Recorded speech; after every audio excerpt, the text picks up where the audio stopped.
뭐 세상에 좀 불공정하게 보이는 것 같은데, 영혼을 본다면 하나님의 다스림은 공정하십니다. 어떤 모습에도 하나님 인정하고 우리가 주님께 나아가는 예배가 되기를 기대합니다. 오늘 본문의 말씀을 통해서 생명의 떡이신 예수 그리스도라는 제목을 가지고 말씀을 나누도록 하겠습니다. 요한복음은 예수님 누구신가에 대해서 자신을 온전히 계시하고 계십니다. 그래서 우리가 특별히 예수님을 꼭 만나야 할 필요성이 있는 모든 인간 인생들, 또 예수 믿는다 하면서도 우리가 더욱 주님을 알기를 원하시는 분들에게는 꼭 요한복음을 여셔서 성경에 직면하시면 좋겠습니다. 나는 생명의 떡이다. 나는 세상의 빛이다. 나는 구원의 문이다. 나는 부활이요 생명이다. 나는 길과 진리와 생명이다. 나는 선한 목자다. 나는 참 포도나무다. 얼마나 참 우리 주님께서 자신을 그대로 오픈하시고 우리가 낱낱이 자신에 대해서 말씀하셨습니다. 인도의 성자라고 하면 선다승입니다. 참 그분의 어떤 책을 오래전에 제가 본 기억들이 있습니다. 이렇게 예수를 저렇게 믿는 거구나. 그 예수님의 그 오묘한 진리, 또 예수 안에 있는 그 생명, 그 생명력들을 우리가 충분히 간접적으로만 그 책을 통해서 많이 볼 수가 있었고 경험할 수가 있었습니다. 그 선다승이라는 분은 그 지주의 아들로 태어났습니다. 부자 집안입니다. 근데 워낙 그 집안이 부자다 보니까 많은 스님들이 왕래하고 또 뭐 힌두교 신자 또 불교 신자처럼 그 가정은 계속해서 명산을 찾으면서 거기서 큰 스님을 만나 뵙고 또 뭐 같이 대화도 나누고 이런 시간을 많이 보냈다고 합니다. 근데 그가 예수를 만나게 됐습니다. 아마 여러 가지 이유가 있겠지만은 특히 힌두교 신자로 기독교를 아주 싫어했습니다. 성경을 읽는 사람을 아주 미워했고 성경을 찢어버릴 정도로 그는 굉장히 좀 기독교에 대해서 반감을 갖고 있었던 청소년 시절을 보냈습니다. 그 이후에 그가 예수를 만나게 됐습니다. 위대한 하나님의 사람이 되었는데 그분의 그 책을 보면 이런 고백이 있습니다. 저에게 믿음을 갖게 하신 분은 예수님이시고 또 저를 사도 즉 복음 전도자 훌륭한 종교인으로 만들어주신 분은 저의 어머님이십니다. 저는 이 세상에서 가장 위대한 신학교에서 공부하고 졸업했습니다. 그것은 바로 우리 어머님의 품속이었습니다.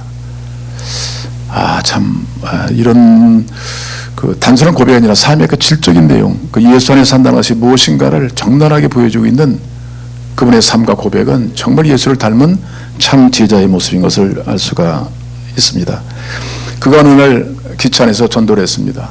사실은 그분이 보면 히말라야 산을 10차례 넘고 다니면서 그 동토에서도 끊임없이 복음을 전해서 수많은 나라의 백성들을 주께로 인도하고 교회를 세우고 수많은 회심을 일으켰던 위대한 그런 하나님의 사람이었습니다. 어느 날 기차 여행을 하는 도중에 예수님을 전했습니다. 작은 쪽복음, 아마 제가 볼 때 요한복음인 것 같아요. 이렇게 전했는데 갑자기 힌두교 신자들이 나타나서 야 전하지 마라. 예수 무슨 엉뚱한 얘기냐 막 핍박이 왔어요. 그래서 계속 전했습니다. 근데 갑자기 그 힌두교 신자들이 그 책을 뺏어가지고 성경책 쪽봉을 찢어가지고 뺏어가서 찢었습니다. 그리고 그 열차 문을 열고 던져버렸어요. 막 날아갔습니다. 찢어진 그 조각 복음들이 날아다녔어요. 근데 마침 그 결착기를 걸던 어느 청년이 그걸 보게 됐습니다. 근데 보다 보니까 거기에 생명의 떡, 또 영원한 생명, 뭐 이런 글자가 있어서 그 청년의 마음속에 아니 힌두교는 죽은 다음에 다시 태어난다고 그리고 가르침을 받았는데 아니 영원한 생명이 있다니 또 생명의 떡은 무엇일까라고 갑자기 마음에 감동이 와서 계속해서 그 좀 책의 소재를 찾기 위해서 여러 사람이 물어봤다고 그래요. 근데 뭐 다 가르치는 사람이 없었는데 한 사람이 그것은 아마 기독교 책에서 나온 것 같다. 그 성경에 들어있는 것 같다. 그래서 그분이 그때부터 성경을 찾아서 계속 성경을 읽기 시작했습니다. 과연 무엇일까? 근데 그때 그분이 처음에 부딪힌 것이 뭐냐면 수고하고 무거운 짐자들아 다 내게로 오라. 내가 너를 쉬게 하리라. 그 말씀에 부딪혀서 예수가 누구신가? 성경 읽다 보니 요한복음 6장에서 생명의 떡이신 예수를 만나게 된 겁니다. 그분이 그때 예수의 생명의 떡을 먹고 믿고 그 인생은 완전히 바뀌었습니다. 위대한 결단을 내리고 주님께 자신을 온전히 자기 생애를 생명의 떡이신 예수님께 다 이양을 했습니다. 그 이후부터는 그의 가는 곳마다 만나는 사람마다 그 예수님의 흔적이 나타나고 변화가 있는 그런 삶을 살아왔습니다. 여러분 요한복음 5장을 보십시오. 5장 옆에 보시면 39절에 이렇게 말하고 있습니다. 5장 39절 읽겠습니다. 시작. 너희가 성경에서 영생을 얻는 줄 생각하고 성경을 상고하거니와 이 성경이 곧 내게 대하여 증언하는 것이니라. 자, 이 성경은 누구에 대해서요? 예수에 대하여, 예수에 대하여 증언하고 있는 것이 성경입니다. 우리는 정말 성경을 잘 볼 수 있어야 되겠고요. 성경을 잘 배우고 그 말씀을 잘 묵상하면 우리는 끊임없이 예수님과 동행하는 삶을 살게 될 줄로 믿습니다. 여러분, 예수님이 누구신가? 오늘 본문에 보면 예수님 누구시라고 그랬습니까? 생명의? 좀 관심 있으세요? 그냥 오늘 점심 메뉴는 뭐가 나올까? 이게 궁금하지 않으신가요? 평생을 드셨잖아요. 몇 끼, 세 끼 착착 드시고, 오늘도 들고, 내일도 죽을 때까지는 떡 먹고 살 텐데, 관심이 많아요. 자, 근데 예수님은 그렇게 떡을 사모하는 유대 백성들에게 말씀하시기를 나는 누구다? 생명의 떡이다. 생명의 떡. 이를 믿는 자는, 이 떡을 먹는 자는 못하리라? 영생하리라. 그런 말씀을 하셨어요. 그리고 오늘 6장에 보시면 생명의 떡이란 단어와 영생이란 단어가 많이 나와요. 이 떡을 먹어야만, 이 예수를 믿어야만 못한다? 영원한 생명을 얻는다. 여러분, 창세기를 보시면요. 자, 하나님께서 에덴 동산을 장성을 하시고 또 인간을 만드시고 그다음에 하나의 이제 계약을 맺으셨어요. 이 안에 있는 모든 거 다 먹어도 좋다. 다 먹어도 좋다. 그러나 그 에덴 중앙에 있는 이 과일은 먹지 말아라. 이걸 먹는 자는 못하리라? 죽는다. 선악과라. 선악과를 만드셨어요. 이것은 어떤 하나님과 인간의 경계선이에요. 하나님은 존재하는 거. 우리는 인간일 뿐이에요. 그의 피조물일 뿐입니다. 피조물이 하나님 되면 안 되잖아요. 그래서 경계를 그어놓으신 거예요. 이걸 먹으면 죽는다. 죽는다는 건 나와 분리된다. 나와 관계없는 삶을 살게 될 것이다. 그렇게 말씀하셨어요. 근데 먹지 말라고 꼭 먹고 싶은 것이 우리 인생이에요. 근데 배후의 조종자는 사탄입니다. 꼭 하나님 말씀에 귀를 기울이기보다는 세상 소리에 귀를 기울이게 만들어요. 그걸 하나님과 분리시켜 놓는 거예요. 세상에 나락에 떨어뜨려 놓는 것이 사탄의 공략이거든요. 그때 이 아담과 하와가 그냥 그걸 먹고 말았어요. 하나님같이 되고 싶은 욕심이 있었죠. 먹고 말았습니다. 그래서 인간에게는 이렇게 죽음이 온 겁니다. 아무리 드셔도 이런 죽습니다. 그렇죠? 아무리 좋은 거 드셔도 언젠가는 죽습니다. 이 실과를 먹는 날엔 정녕 죽으리라 하신 말씀이 그대로 이루어진 거예요. 그런데 그럼 이것이 끝나는 것이 아니라 하나님이 세상을 버리셨나요? 아니에요. 하나님이 세상을 이처럼 사랑하사 누구를 주셨어요? 독생자를 주셨으니 이는 저를 믿는 자마다 멸망치 않고 영생을 얻게 하십니다. 그러니까 하나님의 창조의 목적은 죽이는 게 아니에요. 영원히 주님과 함께 사는 세상을, 그런 세상을 만들어 놓으신 거예요. 근데 인간이 범죄함으로 하는 게 분리됨으로 죄가 오고 죽음이 오게 된 거예요. 그러니까 주님 안에는 생명이 있고 영생이 있습니다. 할렐루야. 근데 과거에는 먹지 마라. 이게 우리 순종해야 돼요. 먹지 말아야 돼요. 죄를 짓지 말라. 아멘 해야 돼요. 그런데 지금은 뭐라 했어요? 생명의 떡을 먹으라 그랬어요. 내가 생명의 떡이니 나를 믿어라. 나를 먹어라. 근데 먹는 자는 못한다? 영생한다. 할렐루야. 하나님의 은혜는 끊임없이 지금도 이 복음을 통해서 생명의 떡이신 자신을 나타내고 굶주리고 갈증이 고통하는 수많은 백성들에게 자신의 생명을 주기를 주님은 원하시는 줄로 믿습니다. 예수님 이 땅에 그래서 오신 목적이 거기에 있어요. 지금 죄로 죽어가는 이 세상을 구원하시려고 친히 인간이 되셔서 이 땅에 오신 성육신 하신 분이 누구냐면 바로 예수 그리스도세요. 할렐루야. 그럼 이 땅에 오셔서 새로운 창조를 하시는 거예요. 새 창조. 계속 사람 만날 때마다 변화가 오잖아요. 하나님의 사람으로, 영생이 흐르는 사람으로 모든 걸 회복시키는 주님의 은혜가 나타나요. 사마리 여인도 변화되었습니다. 그를 만나는 모든 사람은 다 고침받고 변화를 받아 드디어 주님 안에 거하는 삶을 살게 됐다는 거예요. 이게 하나님은 지금도 여전히 교회를 통하여 새로운 창조를 계속 이루어가시는 거예요. 이 복음이 증거되고 예수를 믿는 자마다 하나님의 삶으로 바뀌어지는 거예요. 할렐루야. 이런 놀라운 일들을 지금도 쉬지 않고 행하시는 우리 전능하신 하나님이 우리의 하나님이신 줄로 믿습니다. 그러면 본문에 보시면 여러분 예수님을 어떤 모습으로 따라야 되는가? 여러분 예수님 주변에 항상 누가 있냐면 제자가 있어요. 주님의 사역을 함께 이루어가야 할 제자들을 부르셨고 그를 양육하세요. 그런데 여러 가지 사건을 통해서 제자들에게 하나님 자신을 먼저 계시하시고 내가 어떤 누구인가를 말씀하고 있어요. 그런데 오늘 6장부터 쭉 보시면요. 무슨 얘기가 나오냐면 오병이어의 기적이 나옵니다. 6장 1절부터 쭉 보시면 오병이어의 기적. 여러분 아시죠? 물고기 몇 마리로? 2마리. 보리떡 5개로 몇 명을 먹였나요? 남자만 5,000명. 여러분 지금 생명의 떡을 드릴 테니까 졸지 마시고 잘 들으세요. 이 떡 못 먹으면 죽습니다.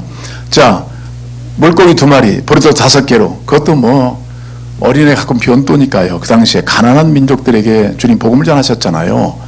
근데 그 중에 안드레가 데리고 온 아이가 하나 있었는데 그게 바로 어린 아이가 변또 하나 갖고 온 거예요. 딱 하나 남자만 5,000명인데 그 중에 발견된 게 변또 하나예요.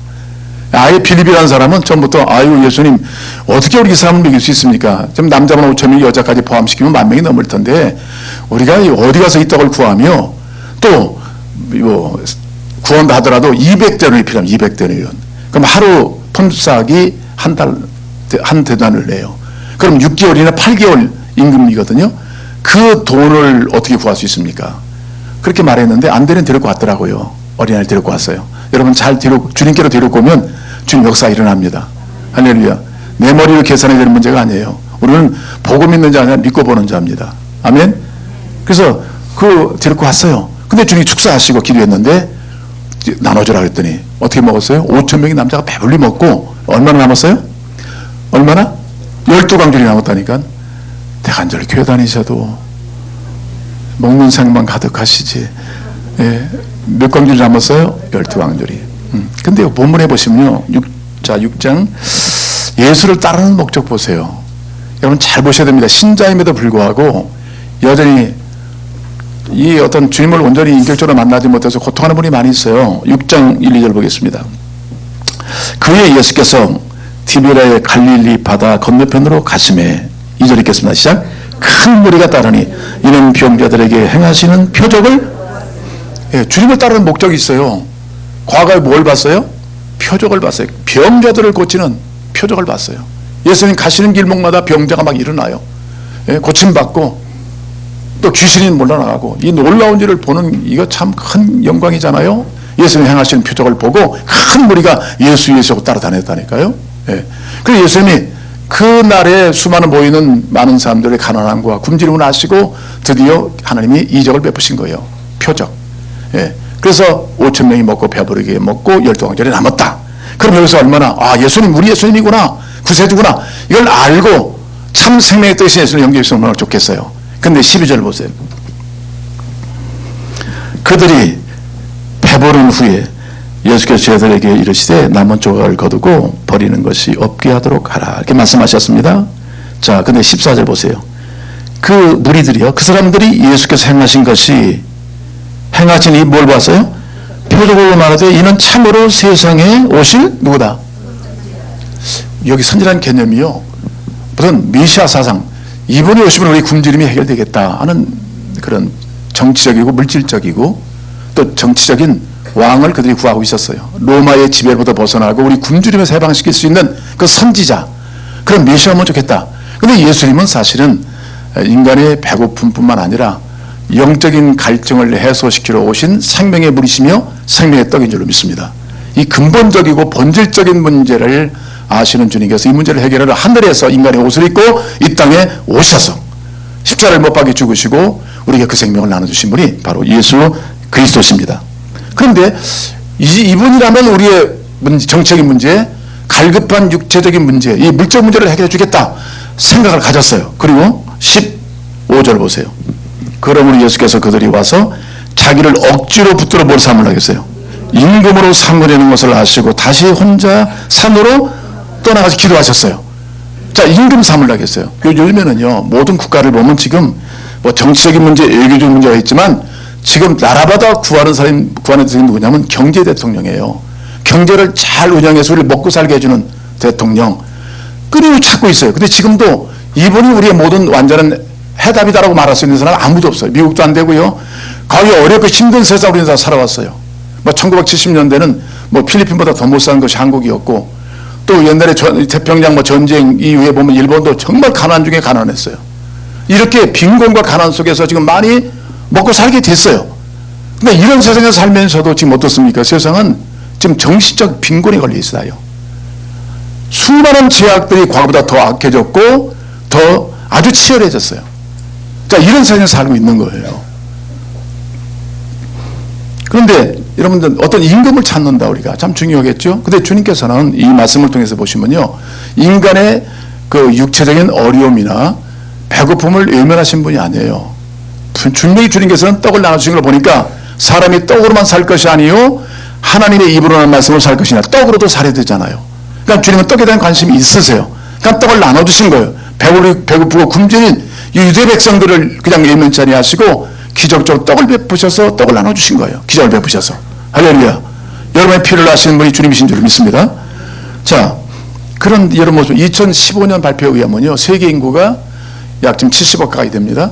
그런데 지금 빈곤, 절대 빈곤층이 뭐냐면 10억입니다. 10억. 그리고 지금 특히 아프리카 같은 경우는 국민의 30%가 절대 빈곤, 하루에 한 끼 먹기가 어려운 상태에 놓여 있는 것이 아프리카 사람 현주소입니다. 그리고 아이들, 막 태어나서 5세 미만의 아이들 중에 태어나서 제대로 빛을 보고 자라지 못한 아이들이, 죽은 아이들이 50%가 돼요. 그들은 하루에 한 끼의 떡을 먹지 못해서 죽은 사람들이에요. 근데 요즘에 한국에 보면 지금 먹고 남은 것이, 북한 주민들 1년을 살릴 수 있는 것이, 한 해 동안 우리가 남긴 것들은요, 북한 주민을 먹여 살린다고 그래요. 자, 이렇게 불균형스러운 모습이 있는데, 여러분, 그러나 모든 인생들이 지금 육체적인 빈곤이든지 정신적인 지금 빈곤이든지 지금 뭔가 찾고 있어요. 나는 됐다는 사람이 별로 없습니다. 예. 이렇게 지금 모든 인간들은 뭔가 지금 찾고 또 찾고 있어요. 무엇인가 우리를 만족시켜 주실 메시아가 없을까? 그런 모습으로 인간들은 그렇게 살고 있습니다. 여러분, 예수님은 자신을 따르는 동기를 잘 점검하십니다. 우리가 많은 사람의 주를 따른다 할지라도 지금 이 사람들이 정확히 나를 만나고 나를 알고 따르는 것인가? 그냥 뭐 인간의 욕구의 연장, 자기 만족의 연장으로 해서 계속 주님 주변에 머무르는 사람인가? 이걸 아시는 거예요. 그러니까 예수는 자신의 신분을 드러낼 뿐 아니라 우리 자신을 따르는 많은 제자나 많은 사람들에게 이 말씀을 주시는 거예요. 내가 누구냐를 잘 알아야 된다는 얘기예요. 그래서 표적을 따르고 있어요. 자, 오늘 6장 보시면 다시 돌아오겠습니다. 24절을 보십시오. 23절부터 볼까요? 23절, 24절 시작. 그러나 디베레에서 배들이 주께서 축사하신 후 여럿이 떡 먹던 그곳에 가까이 왔더라. 무리가 거기에 예수도 안 계시고 저희들도 없음을 보고 곧 배들을 타고 예수를 찾으러 가노이. 계속 찾고 있어요. 이들은요. 기적을 봤어요. 병낭도 받고 귀신조장도 받고 또 예수님 오병이에 그 기적을 배우고 떡도 먹었어요. 다 경험했어요. 이거 위대한 선제다. 그렇게 경험을 했는데 여전히 뭔가를 좀 찾고 있어요. 지금요. 주님이 어디 계실까 또 쫓아갔다가 또 어디 계실까 따라다니고 계속 이런 모습이 있어요. 자, 그런데 이때 25절 보겠습니다. 바다 건너편에서 만나 라비오 언제 여기 오셨나이까? 얼마나 찾았으면요. 주님 언제 여기 오셨습니까? 그런 뜻이에요. 자, 26절 보겠습니다. 시작. 예수께서 대답해 이르시되 내가 진실로 진실로 너희에게 이르노니 너희가 나를 찾는 것은 표적을 본 까닭이 아니요 주님을 찾는 목적이 어디에 있어요? 여전히 물질적인 거예요. 영적인 것이 아닙니다. 보여지는 것을 구하고 있어요. 보이지 않는 그 세계를 보지 못하고 있는 거예요. 그러니까 찾는 목적이 뭐예요? 나를 찾는 것은 표적을 본 거다. 여기 표적은 달라요. 여러분, 표적 중에 표적이 누군 줄 아십니까? 예수 그리스도세요. 많은 주님의 행하신 일들이 표적이잖아요. 죽은 자가 뭐 병든 자고 진받고 귀신이 물러가고 뭐 죄인이 회개해 새 사람 되고 놀라운 일들이에요. 여러분, 표적이라는 뜻이 뭐냐면, 표적은 말씀드렸잖아요. 주님이 이루시는 기적이나 이적이나 표적은 하나의 뭐냐면 상황판, 안내판과 같은 거예요. 그래서 빨리 어디로 가라? 목적지로 가라. 그러니까 우리가 표지판을 못 보면 불안하잖아요. 그러니까 주님이 친히 오셔서 그 기적을 통해서 내가 곧 예수다. 나를 만나야 된다. 그런 걸 보여주기 위해서 표적을 행하신 거거든요. 오늘 우리 강투야 김명식 목사님이 왁가야마로 갔습니다. 여러 가지 막 우리 적어주고 이렇게 하면 돼. 물론 전차를 타고 가서 내리면 우리 집사님이 나오시겠지만 이런 안내판을 만들어줘요. 그것도 없이 그냥 무턱대고 갑니까? 안 되잖아요. 제가 자주 말씀드리지만 왁가야마를 다니면서 교회를 섬길 때 항상 차를 타고 쭉 가다 보면 전 거기 안내판이 나와요. 왁가야마. 한가선을 타고 가면 왁가야마. 그걸 보면서 드디어 가까워 오고 있구나. 그걸 보면서 기쁨으로 이제 목적지에 가잖아요. 안 보고 가는 거 얼마나 불안하겠어요. 그러니까 이 세상에 하나님을 알 수가 없잖아요. 그러니까 그러니까 예수를 보세요. 기적을 통해서 자신에게 이끌어주시는 방법이 기적인 거예요. 아멘. 그러니까 그걸 보면서 점점 어디로 가게 돼요? 기적을 보면서 예수님 이 기적을 행할 수 있는 분은 예수밖에 없어. 참 예수님께로 가서 표적 중에 표적이신 예수님을 만나는 그 일을 위해서 주님께서 표적을, 기적을, 이적을 동원하신 거예요. 아멘. 근데 여러분은 나도 표적만 구하고 있어. 우리 옛날 한국 신앙이 그랬어요. 어디 가서 뭐 한다고 확 몰려가요. 그럼 말씀드리더니 다 졸고 있어. 이적을 보일 때는 막 가서 막 할렐루야고 난리 났어요. 그래서 어느 목사님 그런 말씀했어요. 야, 미국에서 오신 우리 유명한 목사님이신데 그런 말씀이 한국 신앙은 뜨겁긴 뜨거운데 뭐 알고 행하는 뜨거움인지 그냥 행하는 뜨거움인지 잘 분별해야 되겠다. 왜냐하면 그분이 그런 말씀했어요. 예수님이 십자가에 못 박히셨어요. 근데 많은 사람 네가 그냥 예수의 하나님의 아들이거든 뛰어내리라. 그럼 뛰어내리면 안 되잖아요. 지금 예수님을 임금 삼으려고 있잖아요. 근데 예수님은 결코 인간의 만족을 채우는 물적인 만족을 채워 충족해주는 메시아가 아니에요. 그런 십자가를 통하여 인류를 구원하는 진정한 메시아인 거예요. 하나님 나라의 왕이에요. 인간에게 근본적인 문제를 해결할 수 있는 완전하신 메시아 구세주인 거예요. 그러니까 그런 상황에서 우리가 그 목사님 말씀하기를 분명히 우리 한국 신앙들은 뜨겁긴 뜨거운데 만약에 주님께서 당신이 하나님의 아들이거든 뛰어내리세요. 예수님이 벌떡 뛰어내렸다 그러면 할렐루야 할 거라고 하더라고. 할렐루야 큰일 나잖아요. 여러분 죽으러 오신 분인데 기적만 자꾸 보는 사람들은 예수를 못 보고 기적 보는 사람은 무조건 할렐루야예요. 그건 진리가 없는 지식이 없는 거예요. 이런 막연한 열심들이 한국교회에 있다. 그분이 그래서 복음을 열심히 증거하고 바른 복음을 증거해서 지금은 뭐 한국 엄청난 교회를 이루고 그를 함께 주를 섬기는 사람들이 많아졌지만 바로 그런 참된 복음은 언젠가는 복음이 나타나서 많은 사람을 오랫동안 예수를 따르게 만들더라고요. 근데 잠시 떡을 준 교회, 잠시 만족을 준 교회들은 잘 되다가 나중에는 그 효력이 떨어지면 가치 없어지는 거예요. 이런 위험성이 있다니까요. 참복음, 예수 그리스도를 만나지 못한 경험들이라는 것은 어떤 면에서는 일석인 거예요. 어른은 그 말씀하셨어요. 그것은 꼭 우리 약수터에 가서 물 한 잔 먹는 거 똑같다. 저수지에 빠져서 충분하게 그 속에서 우리가 충분히 누리도록 삶을 살아야 되는데 그냥 목만 죽이면 또 먹고 또 가고 그런 게 아니다. 우리는 아예 저수지에 푹 들어가서 충분한 영원한 그런 생명을 누리듯이 우리는 예수 안으로 깊이 들어야 된다. 그런 말씀하셨어요. 여러분 그렇습니다. 오늘 어떤 목적으로 주를 따르나 주님 항상 점검하기를 원하신 줄로 믿습니다. 그래서 오늘 본문에 보시면 이렇게 말씀하고 있어요. 27절 보세요. 다른 따르는 목적이 좋지 않다.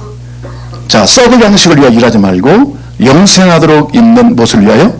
양식을 하라. 이 양식은 인자가 너에게 주리니 인자는 아버지 하나님께서 인치신 자니라. 하나님 인치신 자, 그의 아들이고 세상을 구원할 메시아인 거예요. 근데 썩을 양식을 일하지 말아라.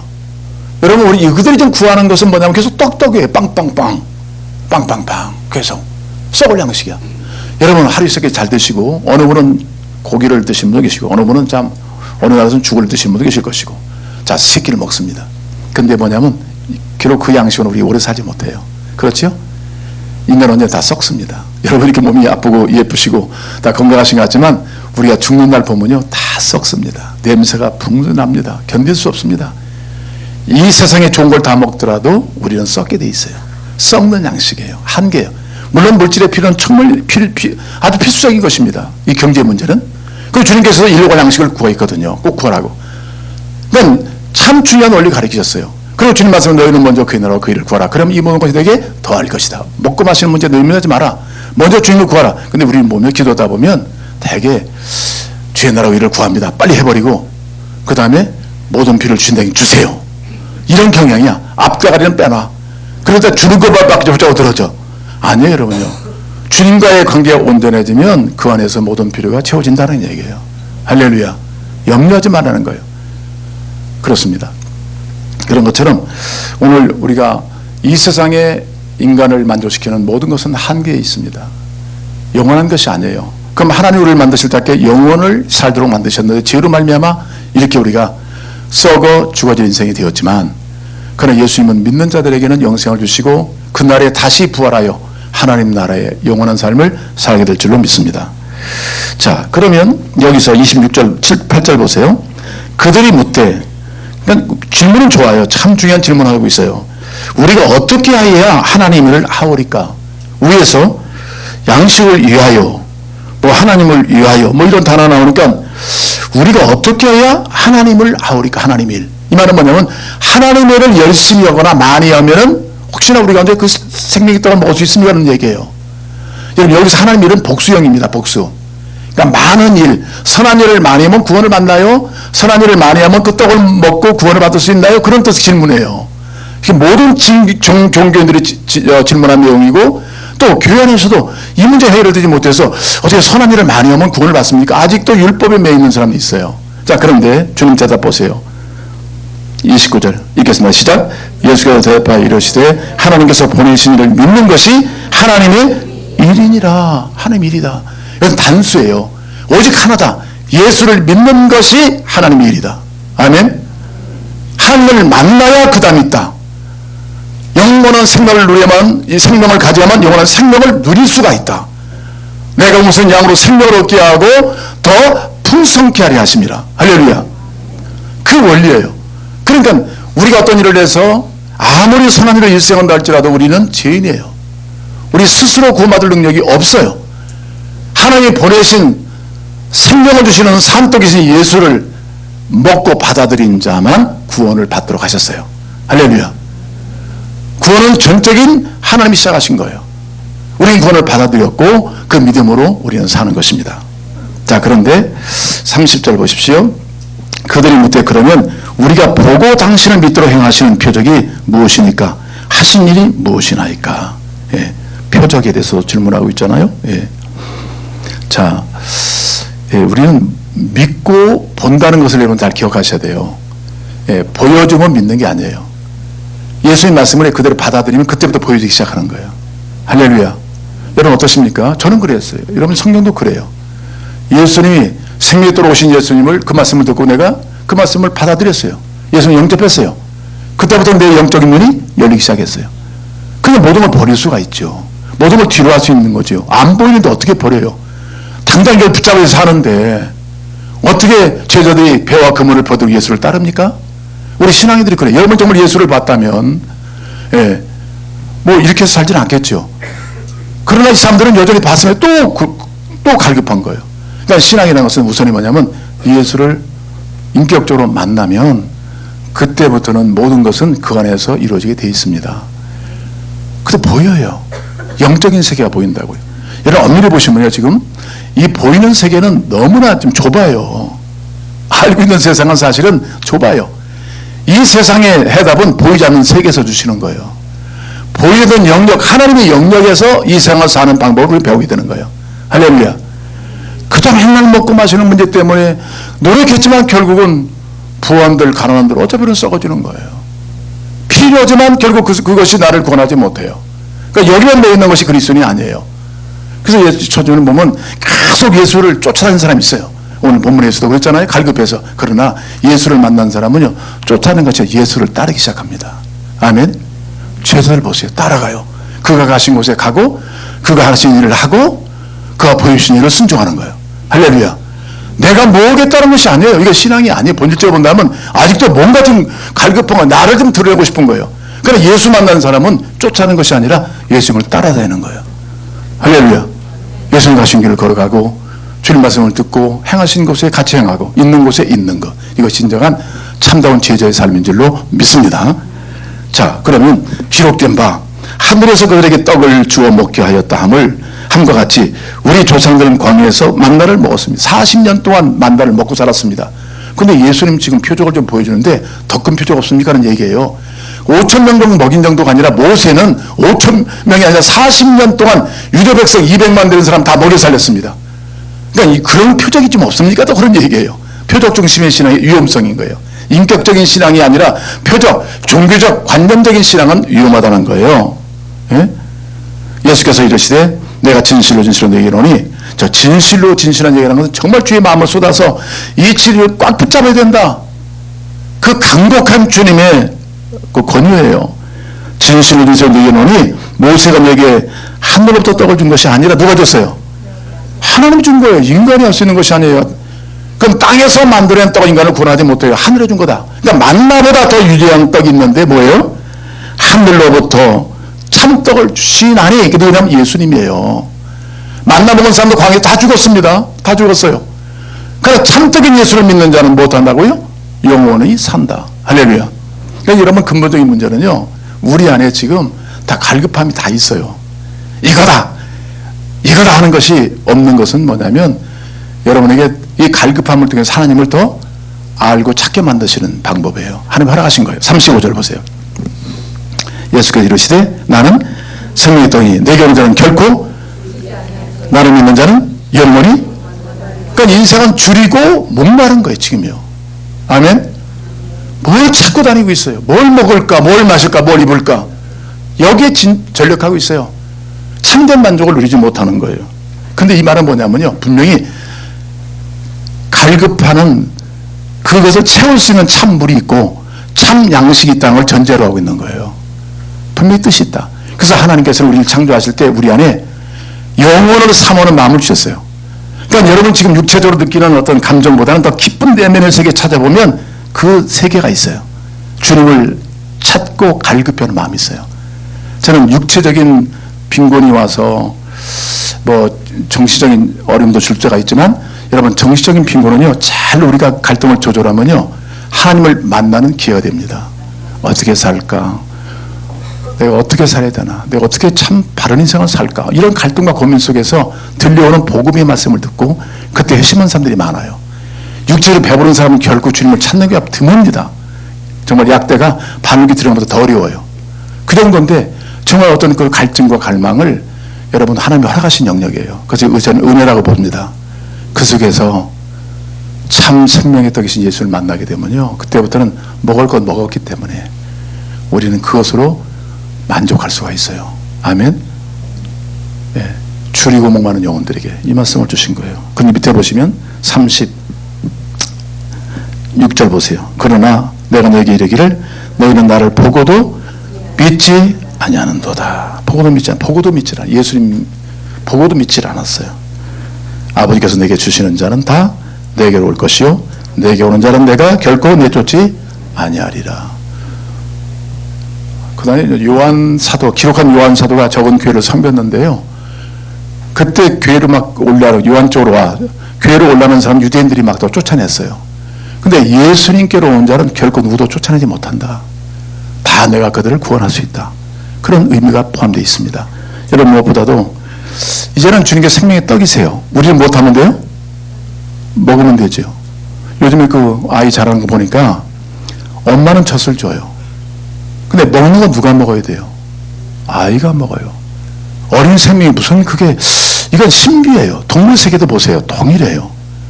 태어나자마자 걷지도 못하고 눈도 안 떠 있는데 엄마 젖을 빨아먹어요. 생존이에요, 생존. 먹는 건 생존인 겁니다. 이거 신비한 거예요. 그런 것처럼 우리 하나님이 이 땅에 생명의 떡으로 오셨어요. 이제는 우리는 그분을 받아들이면 영생을 얻는 거지요. 아멘. 더디하실 겁니까? 아니잖아요. 우리가 선한 일을 해야 구원을 받는 것이 아니라 그냥 주시는 떡을 먹으면 되는 거예요. 이게 은혜예요. 할렐루야. 자기 실존을 깨달아 나는 아무리 찾고 구해도 영원한 참 생명을 만나지 못했다. 그 갈급함 때문에 드디어 인간은 창조인 하나님을 만나야만 온전한 구원이 임하는 거예요. 그래서 여기서 나는 생명의 떡 할 때 나는 뭐 I am A라고 써놨어요. 그것은 뭐냐면 나는 곧 하나님이다. 창세기 보시면 하나님 누구십니까? 나는 스스로 있는 자다. I am. 스스로 있는 자다. 여러분, 하나님은요, 예수님은 곧 하나님이세요. 우리 문제를 너무나 잘 알아요. 고통과 갈급증에 너무나 시달리고 결국 죽음에 이끌려가는 자기 백성을 보시고 직접 이 땅에 인간을 모셔서 우리의 죄를 십자가에 못 박혀 다 달려 돌아가시고 우리를 구원하기까지 하셨던 예수님만이 인간을 구원할 수 있는 참 생명의 떡이 된 줄로 믿습니다. 근데 마지막으로 보시면요, 자, 쭉 보기 6장 6장 보세요. 이 말씀을 다 끝내고 주님께서 초청을 하십니다. 6장 63절 보세요. 살리는 것은 무엇이니? 육은 무익하니라. 내가 너에게 이른 말은 영이요 생명이라. 여러분, 성령을 받으시고 말씀이 어려워지면 성령께 기도하세요. 영적인 해석이 필요한 부분입니다. 여러분, 이 말씀에 대한 이해를 갖고 아멘 하실 수 있겠습니까? 자, 그러면 이때 이 얘기를 듣고 나서 예수님 참 어렵다, 이 얘기 어렵다, 나는 지금 떡을 구하고 빵을 구하고 당겨 현실적인 걸 구하고 물질을 구하는데 자꾸 뭐 영생 뭐 영원한 거 이런 말씀하시니까 관심 없다. 또 다른 갈급증 때 또 어디로 가는 사람이 있었어요. 자, 이럴 때 66절. 그때부터 그의 제자 중에서 많은 사람이 떠나가고 다시 그와 함께 다니지 아니하니라. 예수께서 12처에게 이르시되 너희도 가려느냐? 너희도 가려느냐? 또 떡을 먹고 또 떡 찾으러 가냐? 세상을 구하고 있느냐? 근데 시몬 베드로가 뭐라겠어요? 주여, 영생의 말씀이 주께 있사오니 우리가 누구에게로 가오리까? 여러분, 이게 참 영생의 말씀 주께 있습니다. 그러면 영원히 존재하는 하나님이시고 그 말씀은 변하지 않는 영원한 생명의 양식입니다. 주님, 내가 주님보다 더 좋은 분이 없는데 이 땅을 살면서 주님보다 더 좋은 분이 없고 또 찾아야 할 이유가 없는 당신을 만났는데 내가 어디로 가겠습니까? 예수로 충분합니다. 할렐루야. 그러니까 예수의 생명이 들어왔고 예수와 함께 계속 교제를 이루어가는 것이 우리 풍성한 신도의 축복된 약속이에요. 할렐루야. 뻑 끝나는 게 아니라 계속 예수 안에서 나는 죽고 예수로 살아갈 때 우리는 풍성한 삶을 계속 경험하고 내 안에 생명의 강이 흐르고 다른 사람에게 그 맛을 보게 하는 통로로 쓰임받는 것이 참된 지도자의 삶인 줄로 믿습니다. 자, 결론입니다. 여러분이 아마 러시아의 대문호인 도스토옙스키가 그런 얘기를 했어요. 도박을 하는 사람이 계속 도박을 하는가? 여러분, 도박하는 사람의 목적이 뭐예요? 뭐죠? 돈입니까? 돈 벌면 안 나요? 천만의 말씀이에요. 돈 벌러 또 해요. 해보신 분 계시잖아요. 다 경험이 되실 텐데 돼 있어요. 또 해요. 돈이 목적이 아니라는 거예요. 이분이 생각해 보니까 인간의 목마름이에요. 목마름. 채우지 않는 그 무엇을 채워요. 이것만이 아니에요. 예? 모든 삶의 이유를 보면 도박뿐만 아니라 뭐 술도 마찬가지고 뭐 채워지지 못한 걸 대신 채워보려고. 그래서 드디어 예수를 만날 때만이 사람들은 이제는 도박하던 손을 주님께 내어 맡기더라고. 이 손은 내 손이 아니라 주의 손입니다.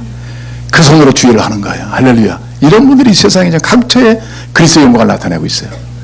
그렇습니다. 우리 예전에 한기만 목사님, 여의도 침례교 목사님이 시골에서 어려운 목회하시다가 드디어 여의도 오셨잖아요.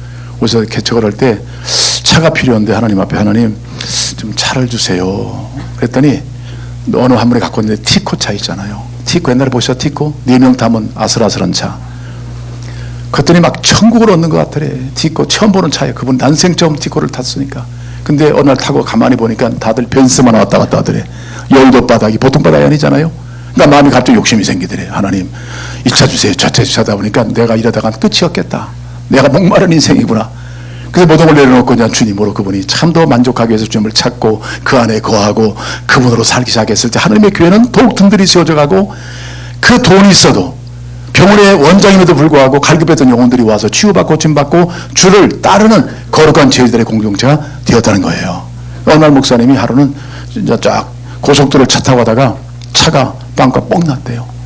그래가지고 별 생각 없이 그냥 뭐 비서를 불러가지고 뭐 이렇게 말씀을 했나 봐요. 그랬더니 교회 소문이 난 거예요. 목사님 차가 그 고속을 다리다 빵 끊었다. 그랬더니 오늘 생각도 없이 고치면 되겠죠 생각하고 아침에 이제 출근길에 간단한 이제 교육자 회를 마치고 바깥에 나가있더니 좋은 차가 와 있더라는 거예요. 좋은 차가.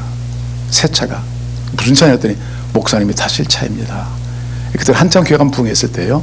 그러니까 그분이 느낀 게 뭐냐면 예수 안에 있으면 다 필요를 따라 하나님이 채워주시는데 예수로 살면 다 되는데 내가 살라니까 항상 조급하고 급하고 실수가 많고 넘어지고 만족이 없고 또 다른 문제를 익히고 그러다 계속 인간은 죽어버리는 이런 인생을 살지 않도록 주님께서 여러분 가운데 목마르고 갈급한 심령을 주신 줄로 믿습니다. 예수를 온전히 인격적으로 만나고 그분 안에 거하시면 여러분 충분하게 그분과 교제를 통해서 넉넉하게 우리는 세상을 이기며 살 줄로 믿습니다. 나는 생명의 떡이니. 기도하겠습니다.